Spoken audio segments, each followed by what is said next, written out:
Bien, buenas tardes a todos. Vamos a dar inicio a la sesión de esta tarde. Les agradezco a todos por haber acudido a nuestra reunión, en donde hablaremos principalmente de la disfunción de glándulas de meibomio. No antes de agradecer al Laboratorio Salcom por su amable invitación y desde luego a ustedes y a nuestros ponentes. Es muy importante reconocer el gran papel que tiene la disfunción de glándulas de meibomio en nuestra especialidad. La disfunción de glándulas de meibomio puede ser la causa principal del ojo seco en el mundo y cada vez lo vemos con mucho mayor prevalencia. En esta ocasión nos reunimos con el objetivo de revisar el resultado del Consejo de Expertos promovido por la Sociedad de Superficie Ocular y Película Lagrimal en el Taller Internacional de Disfunción de Glándulas de Meibomio y Systane, y también ver desde luego la salida, conocer el producto de Systane Balance. Y desde luego conocer cuál fue la definición, clasificación y tratamiento de este consenso que se realizó. En esta ocasión tenemos, grandes panelistas, ¿no? Como siempre nos acompañan. Introduciré o presentaré a cada uno de ellos. Alejandro Rodríguez, profesor de la Cátedra de Oftalmología, titular del Servicio de Córnea y Superficie Ocular del Instituto de Oftalmología y Ciencias Visuales del TEC Salud Tecnológico de Monterrey.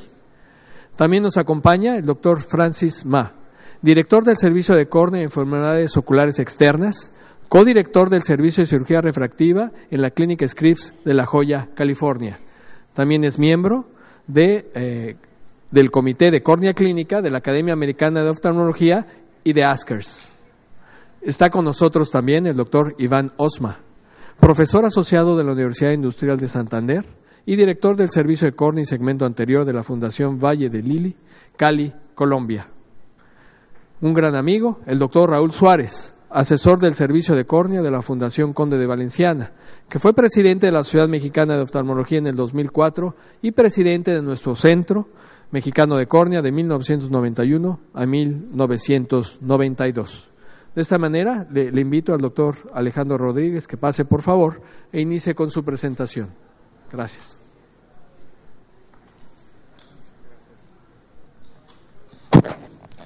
Gracias. Gracias, Everardo.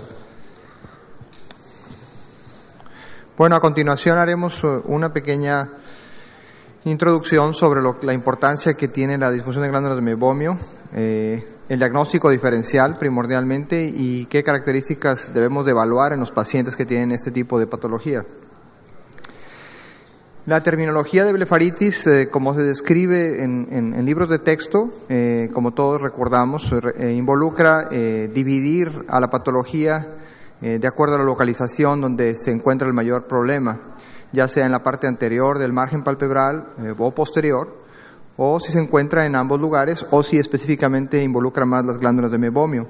Sin embargo, resulta poco práctico el utilizar ese tipo de clasificación para atender a un trastorno que, como veremos a continuación, a final de cuentas, tarde que temprano, tiene involucros mixtos, anterior y posterior.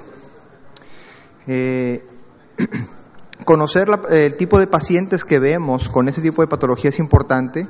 Este es solamente un bosquejo de un estudio que hicimos tiempo atrás, clasificando de acuerdo a la clasificación de Macaulay, que era la que se utilizaba previamente a este grupo de trabajo, en el cual vemos características como patología seborreica, estafilocócica, patologías mixtas y la propia disfunción de glándulas de meibomio, también conocida como meibomitis primaria anteriormente. Hablando un poquito sobre el diagnóstico diferencial, es importante también reconocer algunas de esas patologías. La blefaritis estafilocócica es una forma bastante frecuente de inflamación del margen anterior del párpado y es una patología que tiene que ver primordialmente con una colonización temprana por bacterias de tipo Staphylococcus aureus y coagulasas negativos, incluyendo epidermidis.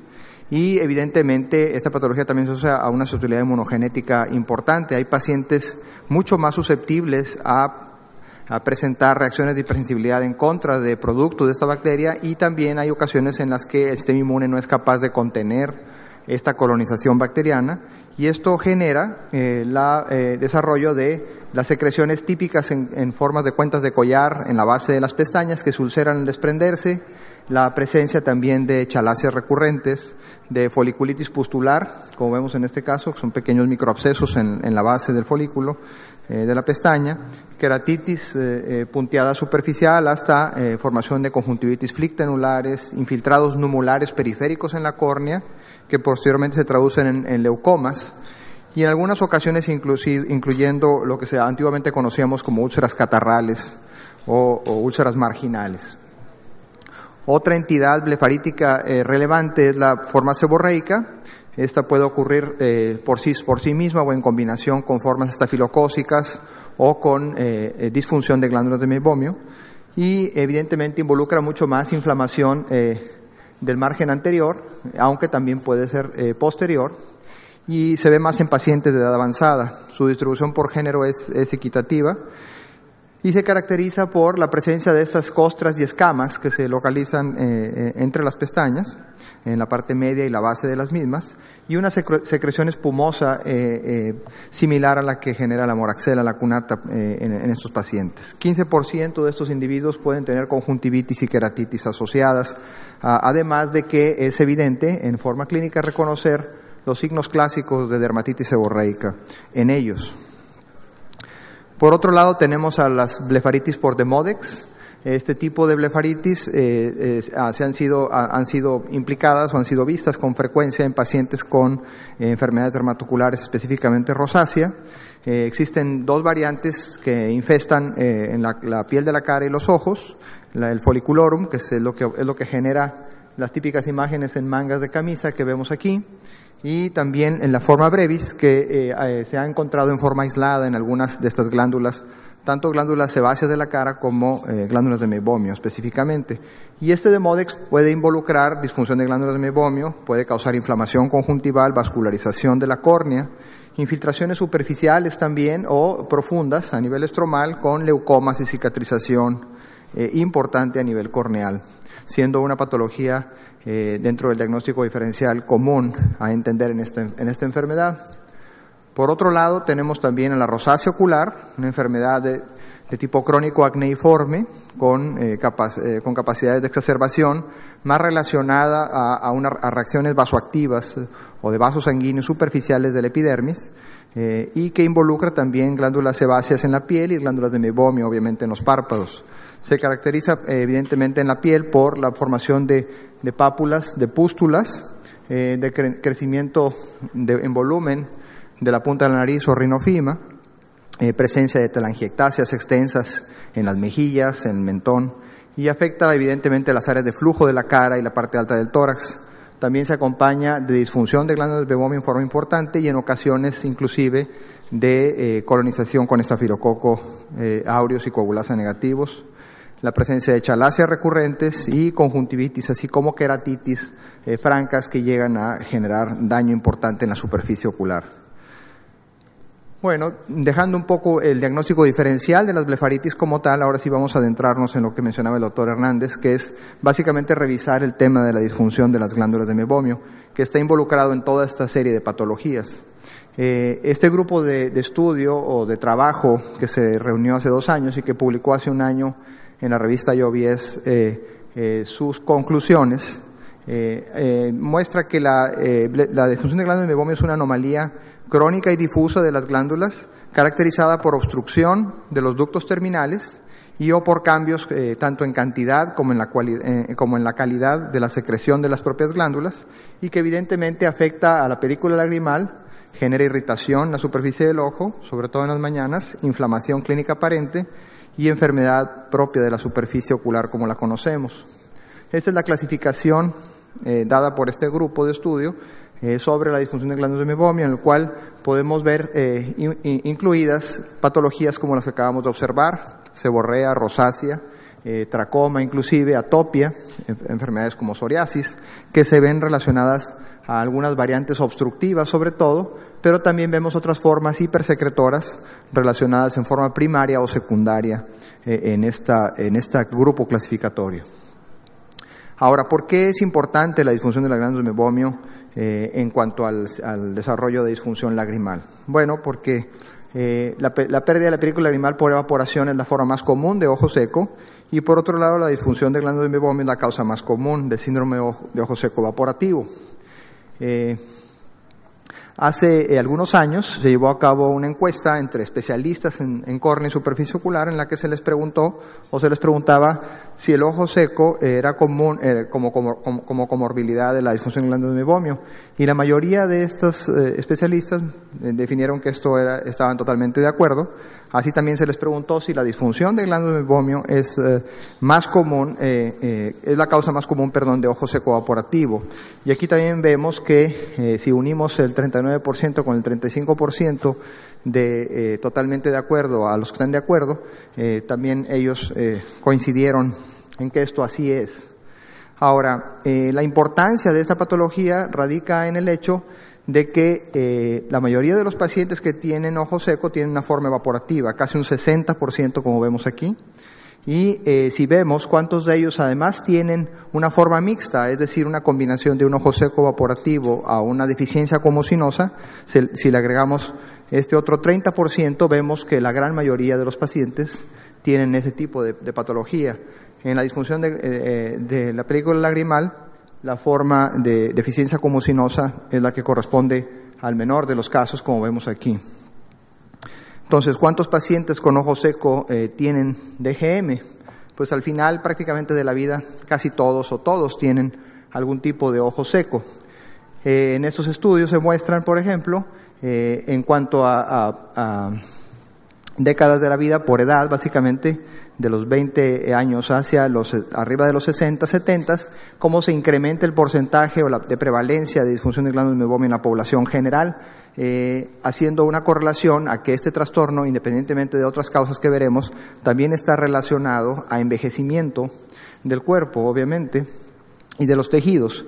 Por otro lado, si vemos también, visto de otra forma, vemos la tasa de evaporación. Observamos que la tasa de evaporación se va incrementando significativamente conforme avanzamos en edad.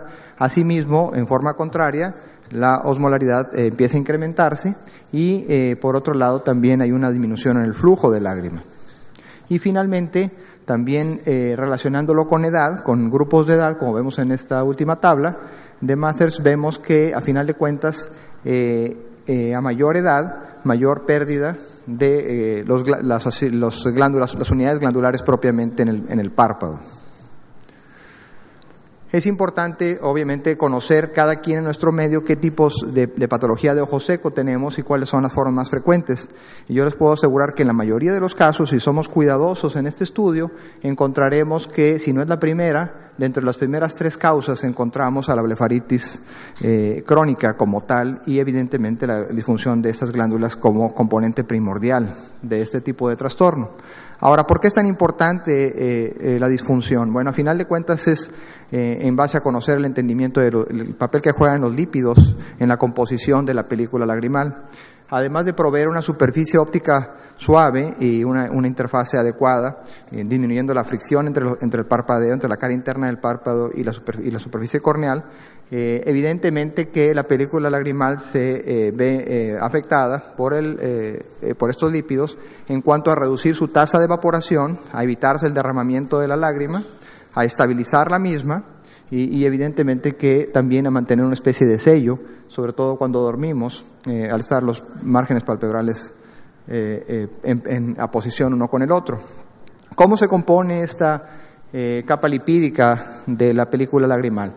Bueno, primordialmente consta de 2 fases, una fase apical o superficial, que es la que está en contacto con el medio ambiente, que está conformada por lípidos no polares, específicamente ésteres de colesterol sobre todo, y algunas ceras, que corresponde al 60-70%, aquí representado en azul morado o morado oscuro, y una fase interna, que es una fase compuesta por lípidos complejos, básicamente fosfolípidos y glucolípidos, que en presencia de lipocalinas es capaz de interactuar con la fase acumocinosa de la película lagrimal, interactuar con la misma, evidentemente de un tipo hidrofílico, que conforma un porcentaje mucho menor, aquí representado en este color fuchsia en la parte inferior.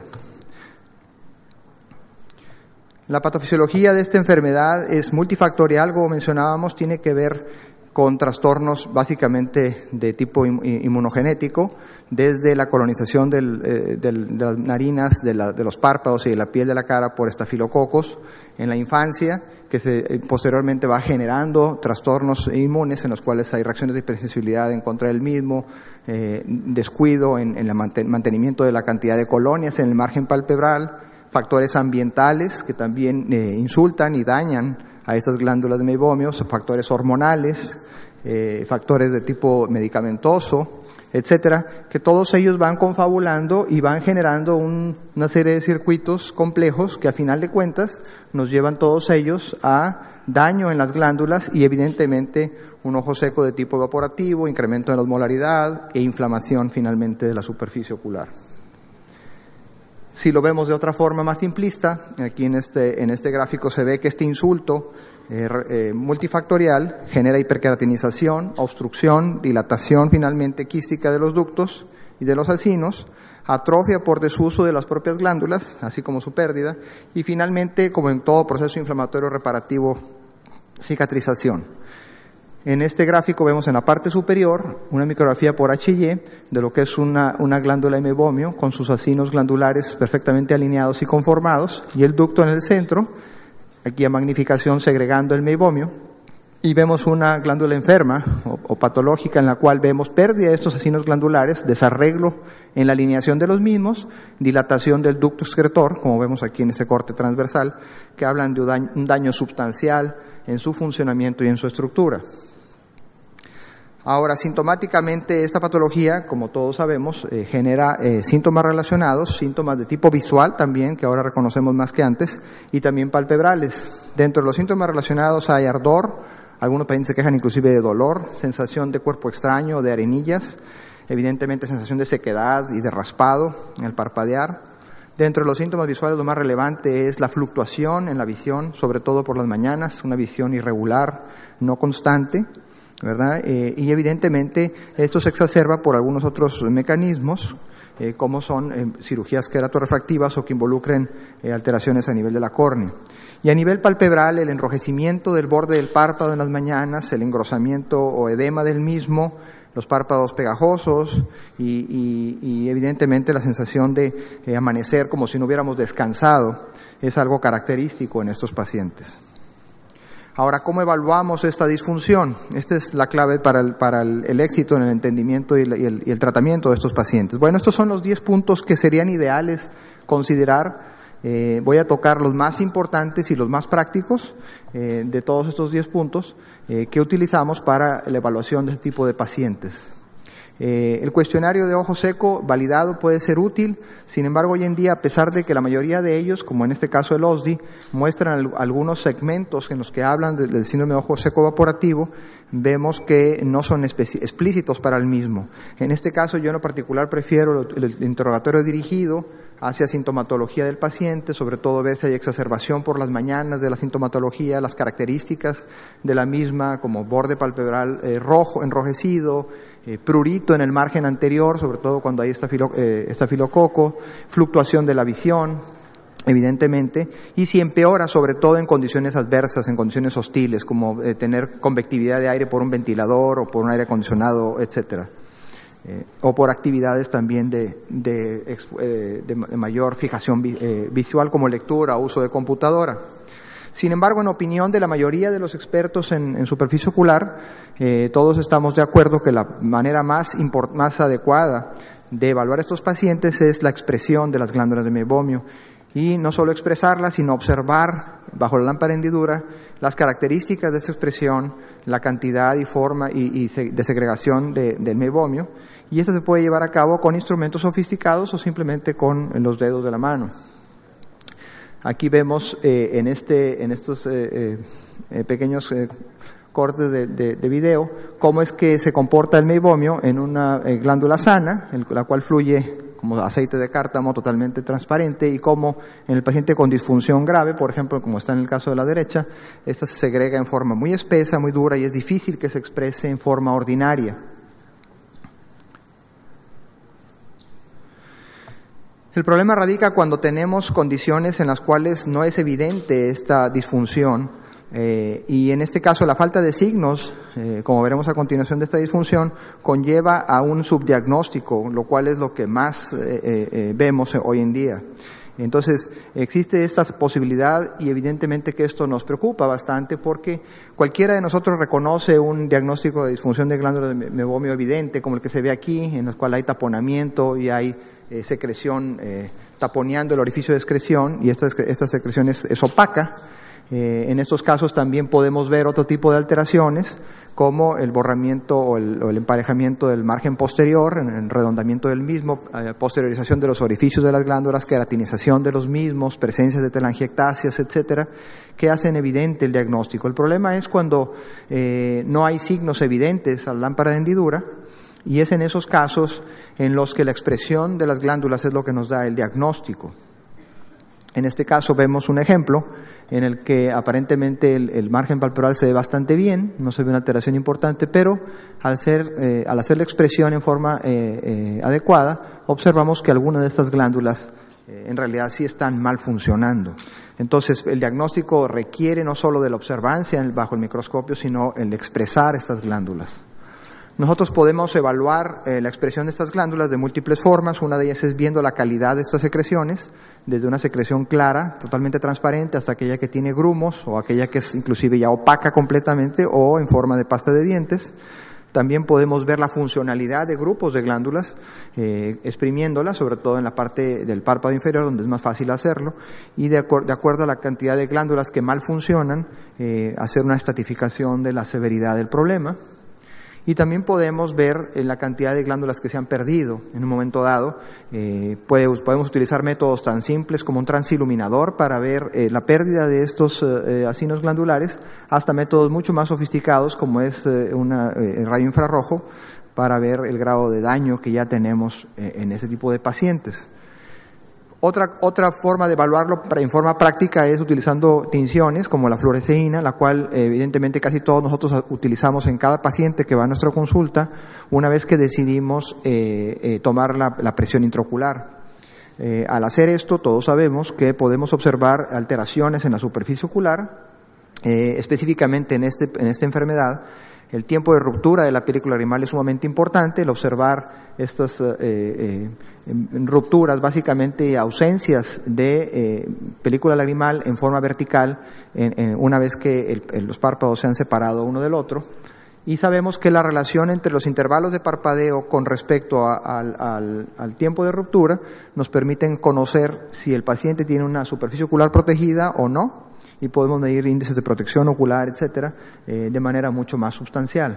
Ahora, respecto a estos tiempos de ruptura, es muy importante hacerlo correctamente. Generalmente son en sentido vertical cuando se trata de una disfunción de glándula de mebomio, como se ve en este video. Y otra cosa que es muy importante es utilizar una cantidad pequeña de fluoresceína. Específicamente, en lo particular, yo utilizo una micropipeta de laboratorio, como la que vemos aquí, y en la cual instilamos 5 microlitros de fluoresceína en el fondo del saco inferior y observamos el comportamiento de la misma. La mayor parte de los libros de texto de oftalmología hablan de un tiempo de ruptura de 10 segundos como el ordinario. En realidad es muchísimo tiempo. El tiempo promedio debe ser, 5 segundos debe ser el parámetro fronterizo para decir por arriba de 5 es normal, o por debajo de 5 tenemos un trastorno de ruptura lagrimal acortado. Y eso es importante considerarlo.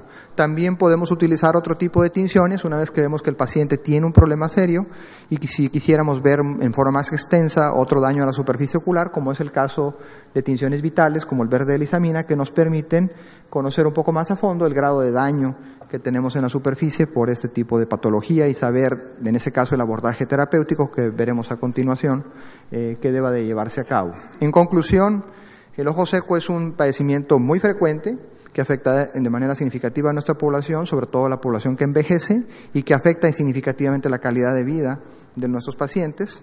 La DGM es la forma más común de ojo seco y evidentemente el tipo evaporativo es el más importante. Y esta patología desafortunadamente es poco reconocida y diagnosticada en pacientes que acuden a consulta oftalmológica general. Es algo que vemos consistentemente, no solo en este país, sino en el mundo entero. Es algo que se ha llegado como consenso a conocer. Y podríamos decir que el tiempo de ruptura lagrimal, la expresión obviamente de las glándulas, como veíamos, de mebomio, y la evaluación de las secreciones del margen del párpado son clave para la detección primero, para el diagnóstico adecuado y también para la estratificación de la gravedad de la enfermedad. Muchas gracias por su atención.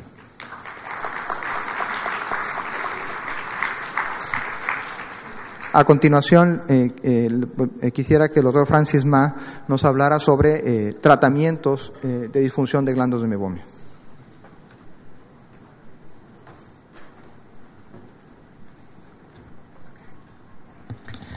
Thank you very much. I think that was an excellent review of meibomian gland dysfunction. I think he did an excellent job trying to encompass all of the reviews. So I wanted to talk a little bit more specifically. I know this is sponsored by Alcon, so I wanted to thank Alcon. I wanted to thank all of the moderators and the physicians here. I want to talk a little bit more specifically about the treatment of meibomian gland dysfunction. I think Alejandro did an excellent job of giving an overview of all of the different concerns of meibomian gland dysfunction. So I think number one is how does this relate to dry eyes? How does sustained balance play with the other treatments that we have? So I think number one is, as far as just the overall problem of dry eyes, in the United States at least, the epidemiologic data shows that approximately 15% of patients or people in the United States have clinical dry eyes. I think everybody has probably experienced symptoms of dry eyes, but 15% of those patients in the United States have clinical dry eyes. As far as the current thinking with lid disease, again, we heard an excellent overview, but I think more and more people, clinicians, researchers, scientists, are thinking that the lid disease is actually the primary cause of ocular surface disease and dry eyes. Obviously, you have issues with both dry eyes and meibomian gland dysfunction, and these studies show the prevalence of meibomian gland dysfunction. And you can see that there are upwards of 60 to 70% of patients have meibomian gland dysfunction.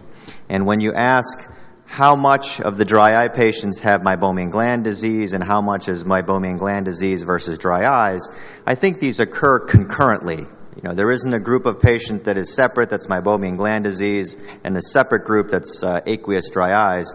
Obviously, it's a combination. These studies out of Asia show that approximately 60% of patients with dry eye disease also have meibomian gland disease. Dick Lindstrom once said that if you look at the age, that increases in terms of the incidence of meibomian gland disease. So at 50% of the population has meibomian gland disease. At 60% have meibomian gland disease. At 70 years old, 70% of those patients have meibomian gland disease. And I think that's a very good way to think about meibomian gland dysfunction. As far as the current thinking, there are definitely the combination, and more people are actually thinking that meibomian gland disease is more important than aqueous disease in terms of dry eyes and in terms of ocular surface disease in particular.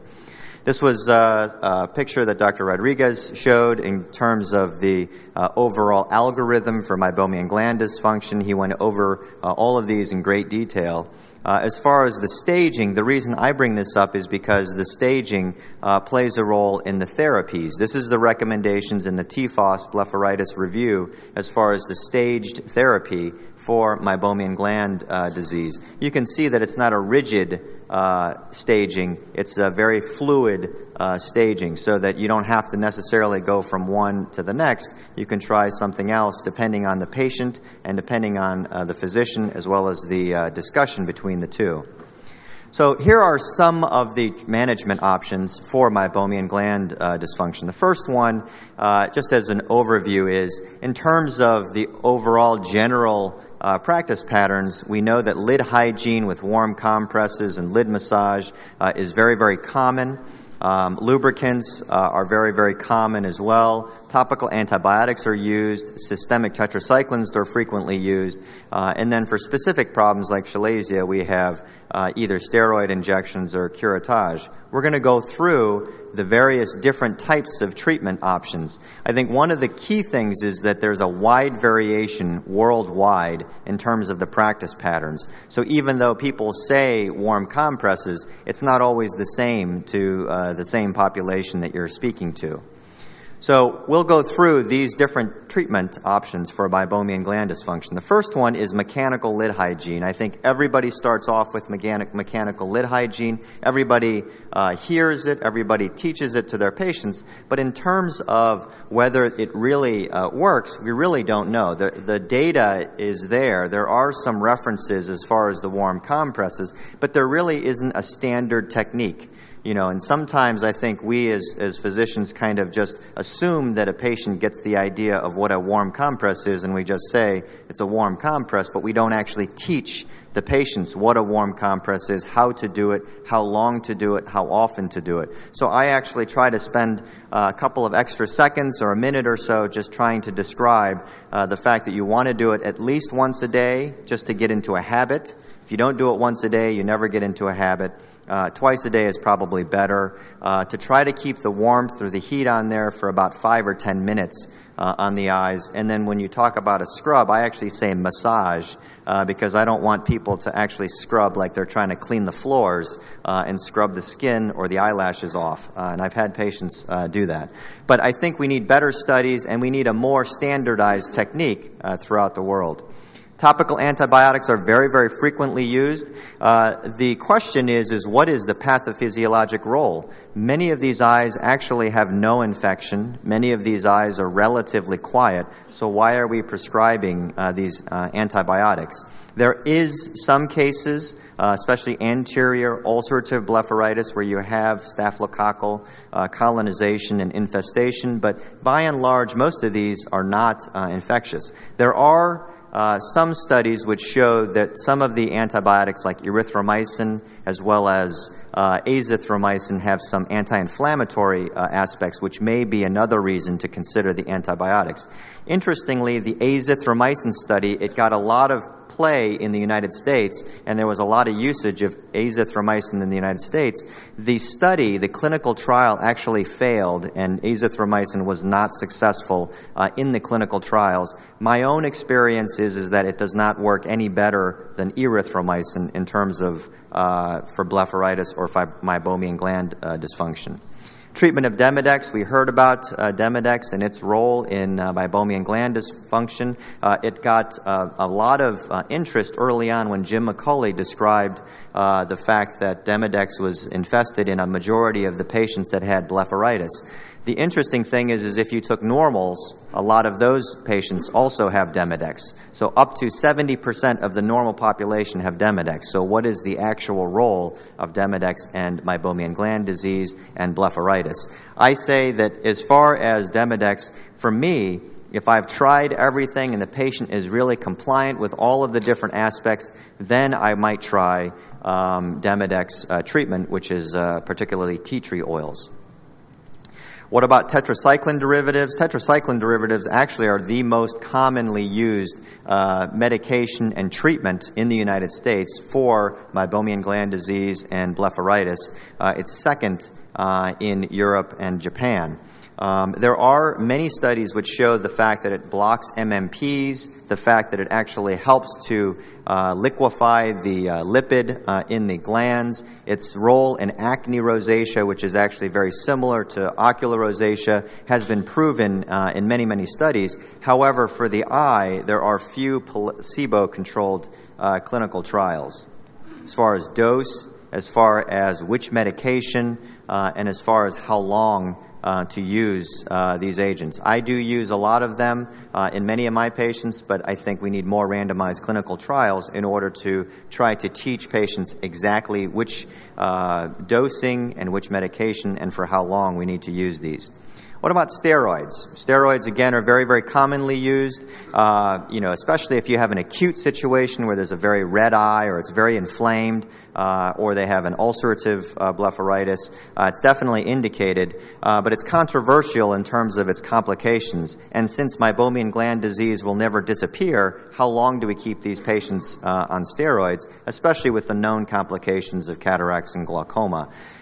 There is some evidence that steroids are helpful, but the evidence is not randomized clinical controlled trials, and so those would be needed. Sex hormones or androgens. We know that androgens play a role in gene expression in the keratinization and lipogenesis in the mouse meibomian gland.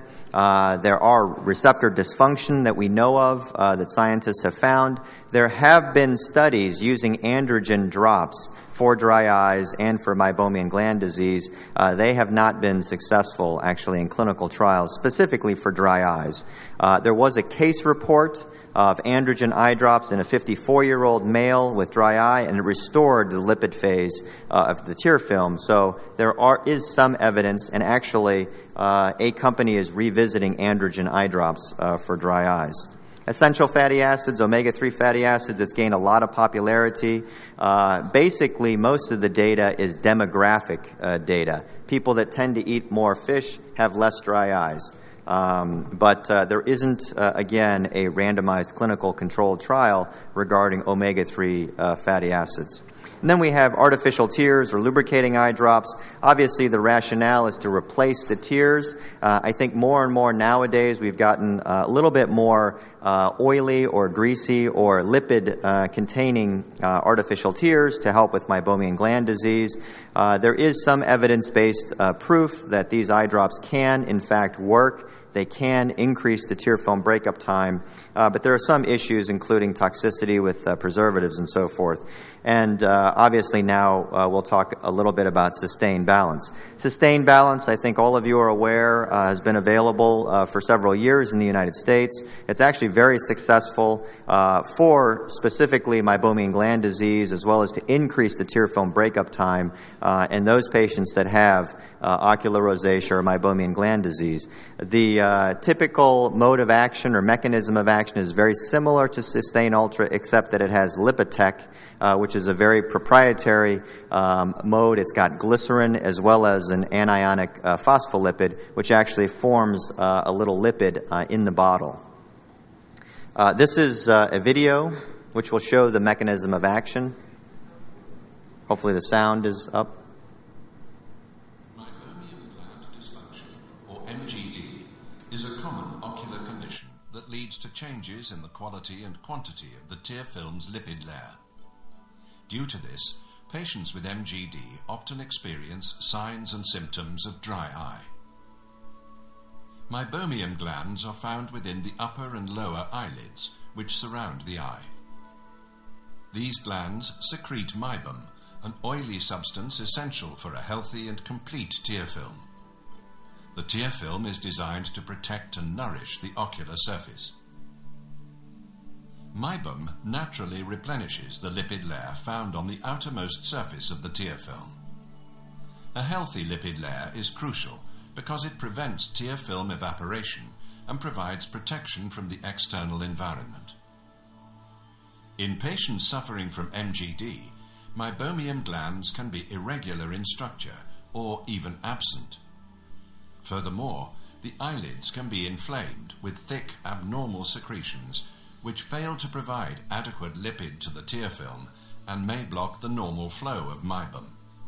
Aberrant meibum is not able to properly supplement the lipid layer, resulting in an unstable tear film.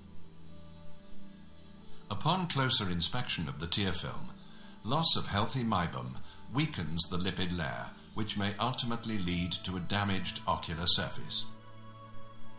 The unstable nature of the tears in patients with MGD is characterized by rapid tear film breakup. The rapid breakup is equated to an increase in the evaporation of the tear film due to a weak or absent lipid layer. Increased evaporation leads to a cascade of negative events resulting in damage to the epithelial cells on the ocular surface. At this point, patients become increasingly symptomatic and often experience visual disturbance. Cystine Balance Lubricant Eye Drops is a scientifically engineered product which contains HB guar, borate, sorbitol, and the demulcent propylene glycol. It contains Alcon's exclusive Lipitech system, a unique emulsion technology of mineral oil and a patented anionic phospholipid. Cystine Balance Lubricant Eye Drops is designed to restore the lipid layer and the natural tear film. Following application, Cystine Balance, with its unique emulsion technology, rapidly spreads across the surface of the eye with minimal haze. As Cystine Balance mixes with the tear film, the HP guar, borate, sorbitol, along with the Lipitech system, enable the demulcent to provide immediate lubrication and protection while restoring and stabilizing the lipid layer. The HP guar borate meshwork is activated as the formulation pH approaches the physiological pH and sorbitol is diluted. This meshwork forms a protective viscoelastic matrix that anchors to the mucin layer, allowing the demulcent to protect the ocular surface. The meshwork also serves as a depot for the Lipitech system so that it can be slowly released to the weak or absent areas of the lipid layer. When breaks occur in the lipid layer, components of Cystine Balance migrate towards the outer layer of the tear film where they fuse with existing lipids to restore and stabilize any gaps that have developed during MGD and return the ocular environment to homeostasis. Cystine Balance restores the tear film and reduces tear film breakup. Ultimately, Cystine Balance Lubricant Eye Drops, along with the Lipitech system, restores the lipid layer and re-establishes the natural tear film to allow for relief of dry eye symptoms in MGD patients.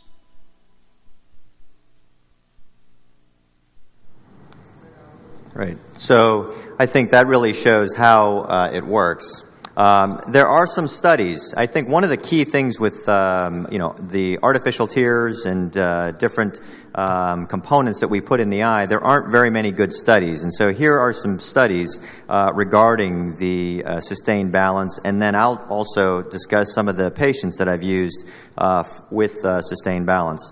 So as far as lipid layer thickness, so the actual thickness of the lipid layer in the tear film, this is a machine called the LipiView that many of you may have heard of.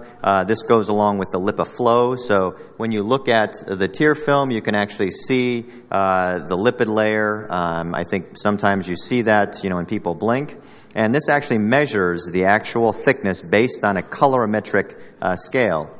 And so in this study, Cystine Balance was compared to Optiv, and it was also compared to Soothe. Optiv has glycerin in there, which is the supposedly oily component, the osmoprotection. And then Soothe has a lipid component in there. It's 40 patients. They looked over the tear film thickness and measured at 1 minute, 5 minutes, 15 minutes, and 60 minutes, as well as 120 minutes. As far as comparing Cystine Balance to Optiv, you can see that even early on and all the way through the hour, there is an advantage statistically of Cystine Balance over Optiv in terms of the thickness of the lipid layer.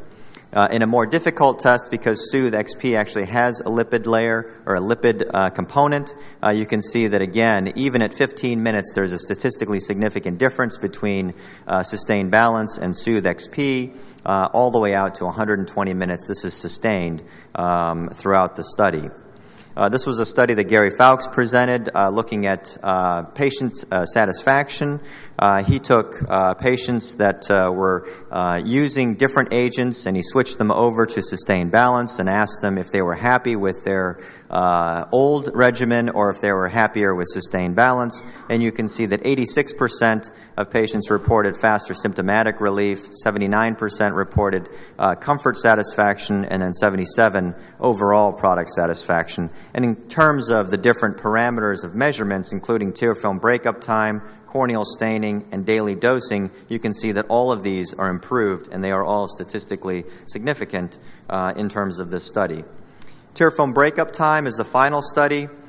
This is a study looking at sustained balance and comparing it to Optiv, looking at 40 patients again, and it's again measuring the tear film breakup time over 5 seconds at 15 minutes, 30 minutes, 60 minutes, and 120 minutes after a single drop. And you can see that sustained balance versus Soothe XP at 120 minutes was statistically better in terms of the tear film breakup time. And you can see there's a significant improvement overall in the tear film breakup time, all the way up to about 8 seconds, almost normal. This study showed that the tear film breakup time was 160% better, and then the previous study showed that the lipid layer was improved by 40%. These are a couple of patients that I use. This is the obvious patient to treat. This patient has rosacea, meibomian gland dysfunction. You can see that she's got the inflammation of the eyelids and then tear film breakup time, which is broken up. As far as the different treatment options, we have, first of all, trying to change medications, if that was the etiology. Also, to try to change the environment. If they have, for example, computers, if they use the computer, try to lower the screen, for example, maybe to try to face a different direction if the fans are in the way. We recommend sustained balance starting at 2 times a day and increasing it up to 4 times a day based on the patient's experience and how much inflammation they've got. Obviously, we recommend the warm compresses and the lid hygiene, again, 1 to 2 minutes for 5 to 10 minutes at a time. And then we may try an antibiotic ointment at night. Erythromycin is my preferred choice because azithromycin is actually pretty expensive. As far as the next steps, if that does not work, we use a lot of doxycycline 20 milligrams, which is Oracea, twice a day, or minocycline 50 milligrams once a day. Minocycline 50 milligrams once a day is just a once-a-day pill. It also is not photosensitizing, so if you happen to live in Cancun where there's a lot of sun, you may not want to give doxycycline, which is sensitizing to the sun. Omega-3 fatty acids are obviously helpful, but we need more information regarding the omega-3 fatty acids. We may consider a short cycle of steroids, consider long-term cyclosporin, and then consider punctal plugs when the eyes are quiet. This is a more surprising patient for me. This was a patient who had filamentary keratitis. Patient had graft versus host disease and actually worked in the operating room. He was seeing me almost daily to get these filaments taken off. We had started him on some steroids. We had started him on topical cyclosporin. He was using Optiv and Refresh. At the time, I literally opened up a sample, put a drop in his eyes, and he said, "Oh, I think I can work with this drop." And so he used that eye drop every several hours, and he was able to complete his work. And then he no longer had to come see me every day. The filaments literally were gone. So for this patient, we obviously also called up the hematology oncologist just to make sure that the graft versus host had not acted up, because he may need his oral or parenteral tacrolimus or cyclosporin. So we tried to change medications in the environment. We used sustained balance. He was very much appreciative of the sustained balance. We had to manually remove the filaments. Again, he was already on steroids as well as cyclosporin, and it wasn't working fast enough, and it wasn't replenishing his tears. Warm compresses and then doxycycline and minocycline as well. Again, as far as the systemic anti-inflammatory therapy, he was referred to his hematology oncologist for this. You may consider topical acetylcysteine, which obviously decreases the mucin in the tears. However, that you have to be very careful with that because you want some amount of mucin in the tear film. So in summary, sustained balance with the Lipotec was able to stabilize the tear film. It supplements inadequate meibomian gland secretions with a natural lipid, restores deficient lipid layer, and provides relief of dry eye symptoms related to meibomian gland disease. And sustained balance is specifically designed for those patients with meibomian gland dysfunction. I think the video that Dr. Rodriguez showed of the compression of the eyelid glands is very important in order to decipher whether the patient has meibomian gland disease. And then the sustained balance helps to restore that lipid layer and reestablish the natural tear film. Thank you very much.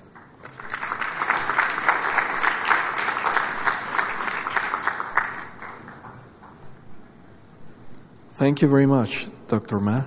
Le voy a pedir, por favor, a los panelistas, el doctor Alejandro Rodríguez, el doctor Iván Osma y el doctor Raúl Suárez, que pasen al podio para hacer una breve mesa redonda. Y bueno, yo antes de empezar la mesa redonda quisiera preguntar al público si tiene alguna pregunta. Ahí hay micrófonos en el centro. Es buen momento.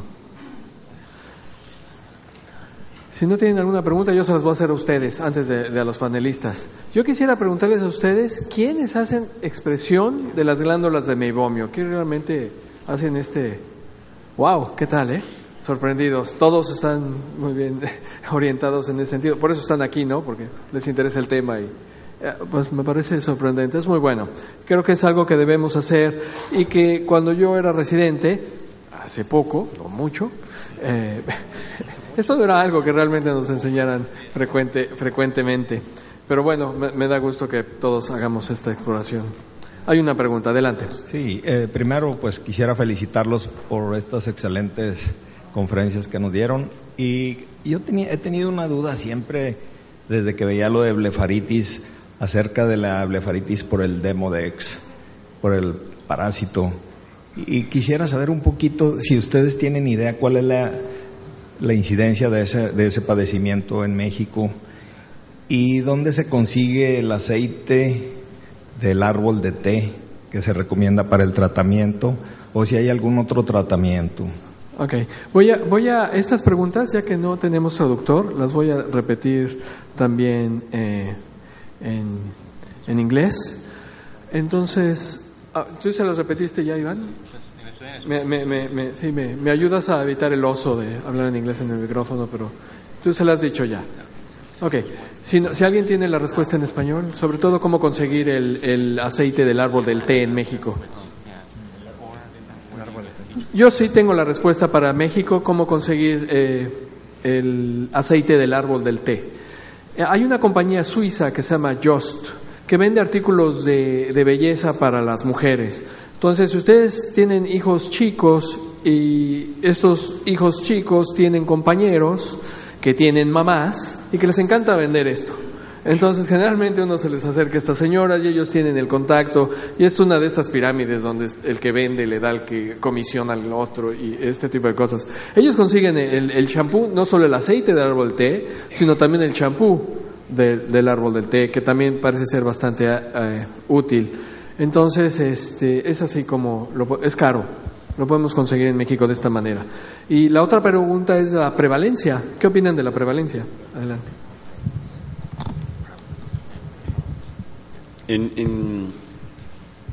No tenemos en el hospital un estudio fidedigno. A mayor edad, mayor incidencia de Demodex. De hecho, arriba de los 80 años, aparentemente todas estas personas tienen Demodex, pero no son sintomáticos. Los más jóvenes, aunque llegan a tener Demodex, y esto se hace mandándolo al laboratorio en donde le toman una pestaña y entonces pueden visualizar si tiene el parásito o no, es mucho más sintomático pero menos frecuente.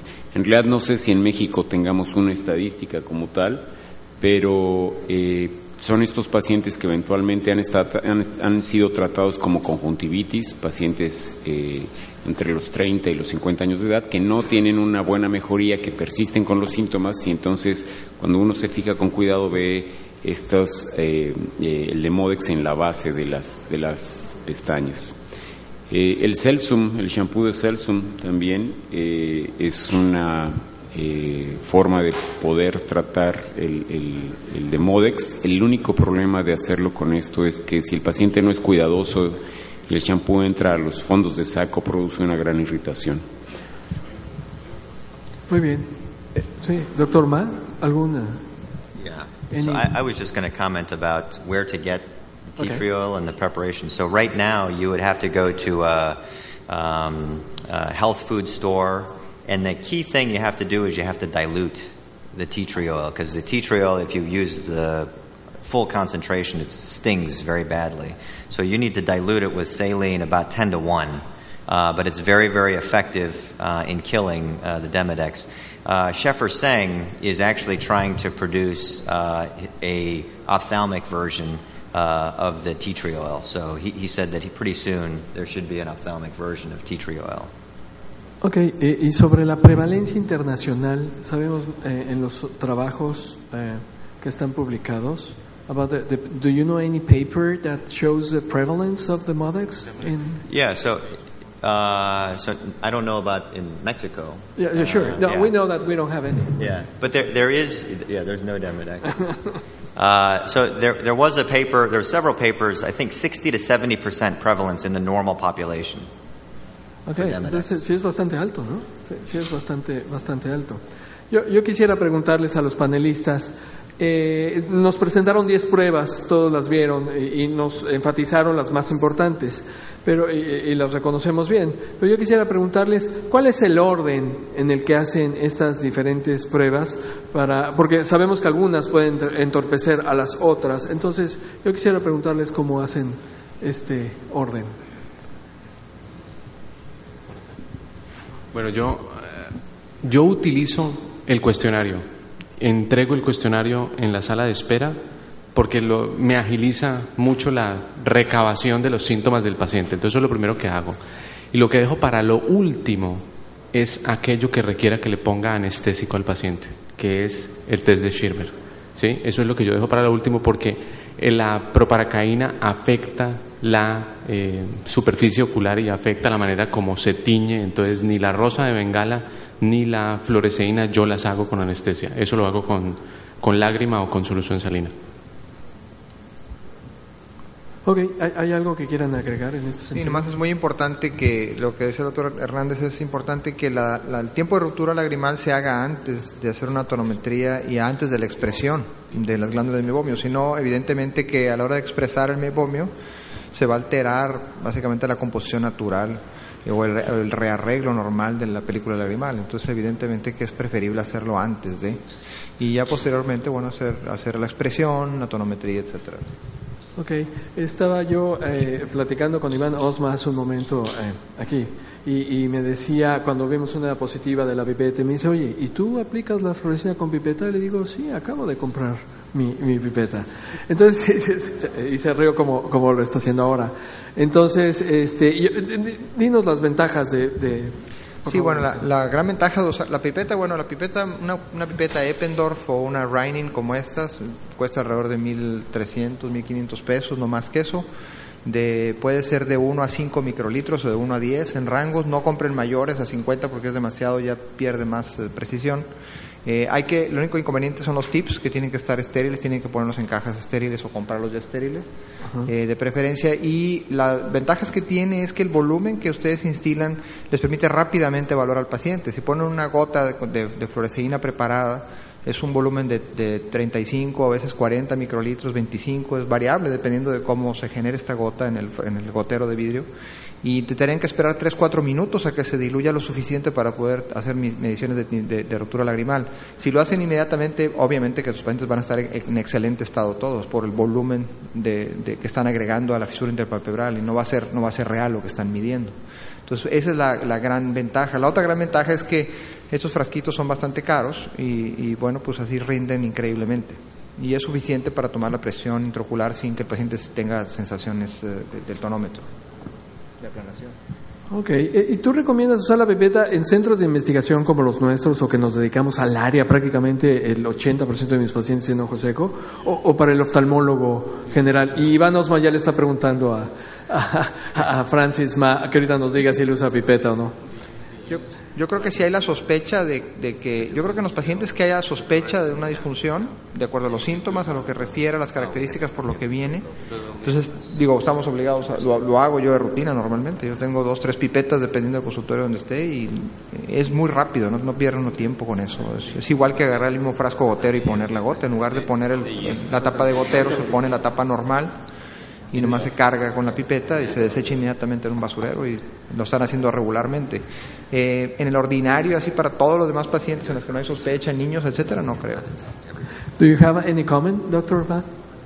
Yeah, so when we do research studies, we do.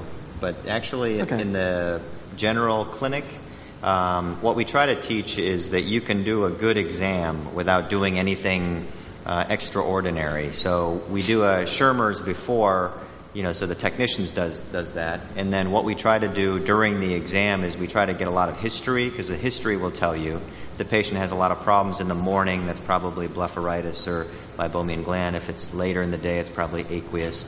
And then during the exam, we try to look at the glands. We try to, push on the glands, just as, the video showed. We try to do a tear film breakup time. We actually use the 2%, fluorescein, drops in the eye, and we do a tear film breakup time.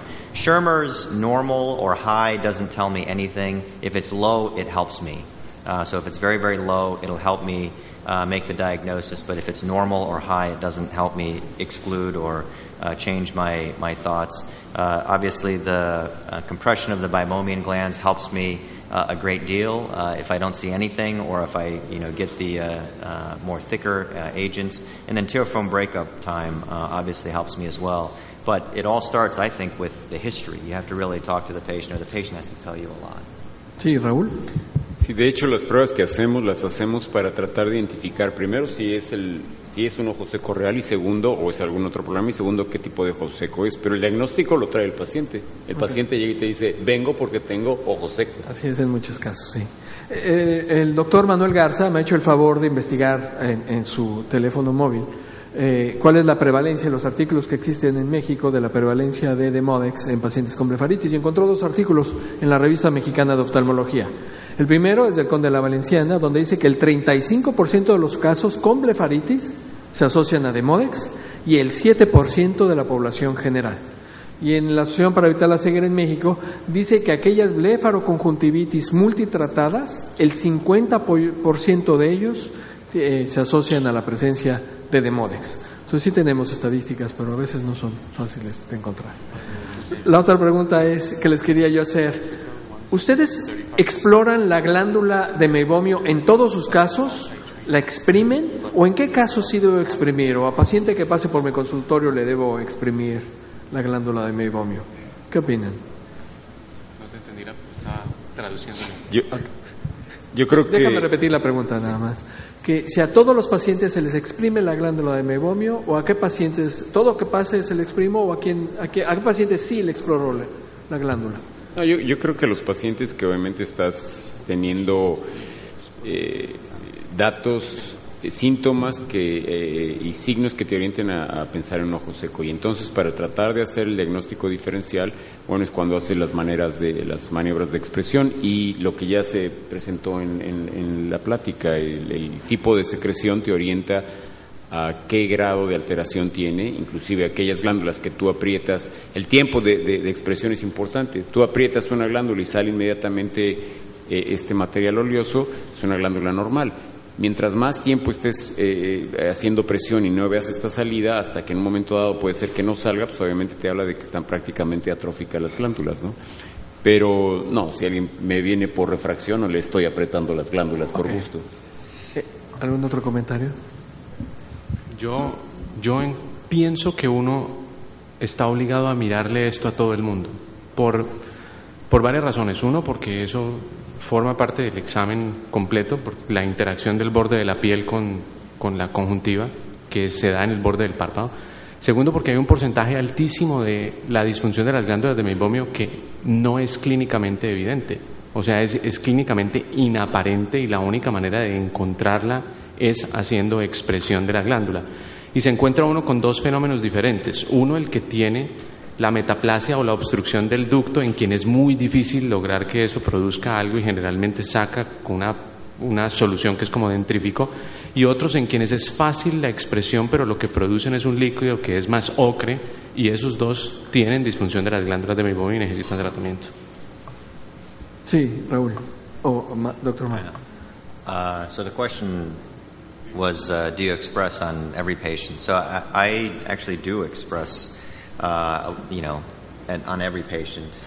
It's part of my exam. So obviously I'll pull down on the eyelid to look in the inferior cul-de-sac to make sure that there's nothing there. So as I'm there, I actually just, kind of sit there for, a second or two compressing the glands on everybody.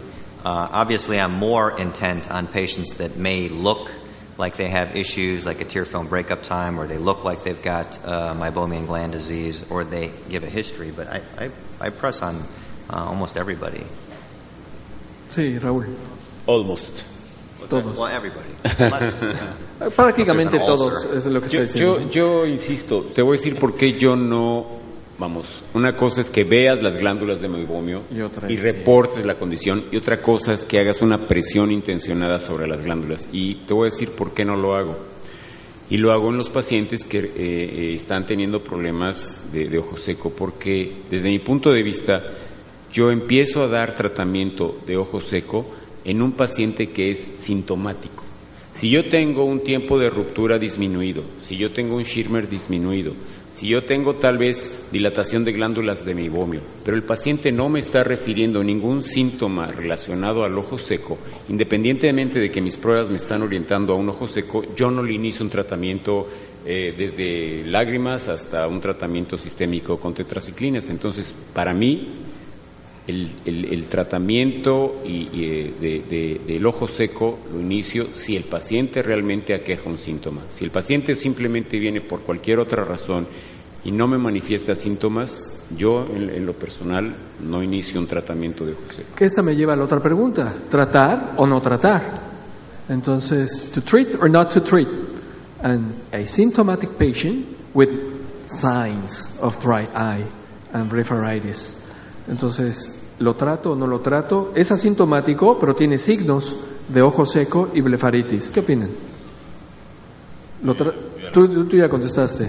¿Tú qué opinas? Bueno, yo creo que ahí yo en lo particular lo que hago es que recuerden que muchos de estos pacientes van viviendo con esta patología, se les va desarrollando y no se dan cuenta y le van cargando con ella, como ocurre un paciente que tiene una enfermedad crónico-degenerativa, como vamos a decir artritis reumatoidea, espondilitis anquilosante.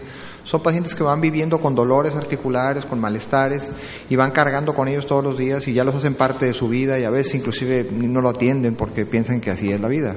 Entonces, si el paciente al interrogarle un poquito más a fondo empieza a despertar en ellos la inquietud de decir, eso es cierto, eso sí me pasa y yo pensé que era normal, y sí, siento el ojo arenoso y siento que me arden cuando estoy frente a un ventilador, y etcétera, etcétera.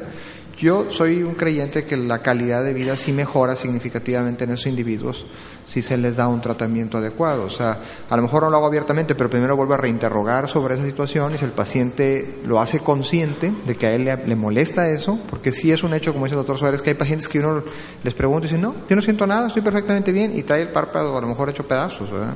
Entonces, en aquel que sí recuerda tener esta sintomatología, como que sí le revierte esto, claro, sí hay que tratar. Okay, ¿algún otro comentario? Any other comment? Okay, tratar. Yo creo que suena como buen argumento, tratar. Bien, ya para terminar. Hay una pregunta más, sí, adelante. ¿Qué tal? Mi nombre es Jaime. Soy un poco nuevo en esto, pero hay tres tipos, el sustain, el high performance y el balance. ¿Cuál escogerían para qué tipo de pacientes o...?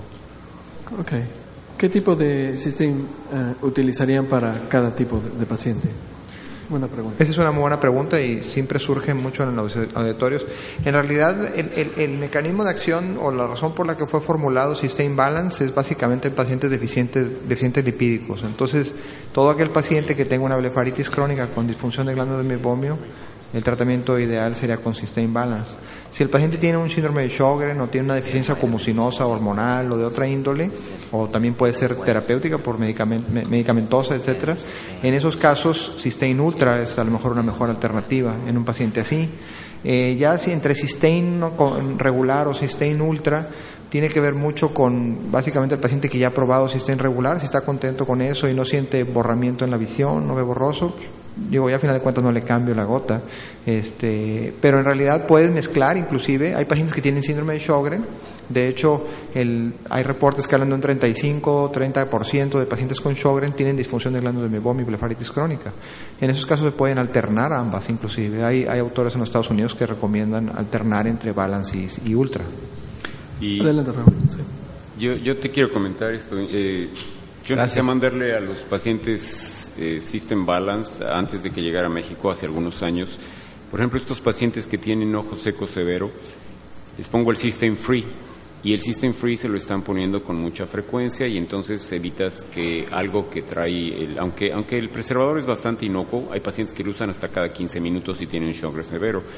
Y si lo asocias con un System Balance, esto ayuda a la permanencia de la gota sobre la superficie, y lo que ya se comentó, muchos de estos casos no son únicamente de uno o de otro tipo, no son evaporativos o apodeficientes específicamente o únicamente, sino se combinan.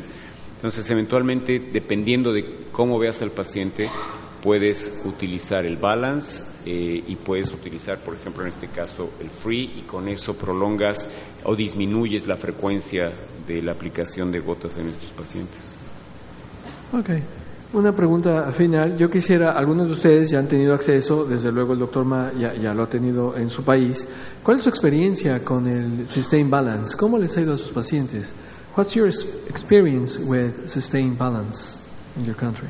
Yeah, I think in general it's been very successful in the United States, and same thing with my practice. So again, previously we really didn't have a drop that would help with the lipid component of the tear film. So Sustain Balance really kind of fills that void that we had before. There was some agents, for example, Refresh Endura. We don't have Refresh Endura in the United States. They pulled it. There were some issues, with sterility and marketing. Soothe, that was pulled actually from the market as well. So we don't have any more really nice lipid-containing drops. So in the United States, it's been very, very successful in my practice as well. Okay. Iván. Desafortunadamente nosotros no tenemos en Colombia Sustain Balance, pero yo para mí lo compro en Estados Unidos porque lo uso desde hace un año. Yo tengo disfunción de las glándulas de Meibomian y tengo un ojo seco muy sintomático, y de hecho lo que he notado es que eso me ha brindado un alivio que yo no había sentido en muchísimo tiempo, y me redujo el número de gotas de lubricante normal que yo utilizo. Cuando se me queda o cuando no lo tengo, me doy cuenta de la diferencia, y por ejemplo en este viaje no traje la botella, aquí no lo venden, y yo pienso que sí, esto es fabuloso para personas que sufren de lo que yo sufro, y ojalá lo tengamos pronto. Sí, nosotros en particular, viviendo en 2 horas de la frontera, lo hemos estado usando prácticamente desde que salió en Estados Unidos, hace ya casi 2 años. Y la verdad, en los pacientes con blefaritis crónica y disfunción severa ha sido una gran diferencia, la verdad, en los pacientes. O sea, sintomáticamente sobre todo, a lo mejor no hemos hecho un estudio así serio que pueda ser contundente en los resultados en sí, pero al platicar con el paciente y al abordarle, sentir cómo se siente comparativamente con lo que venía usando, sí genera una gran diferencia sintomática. El paciente sí refiere en lo general sentirse significativamente mejor.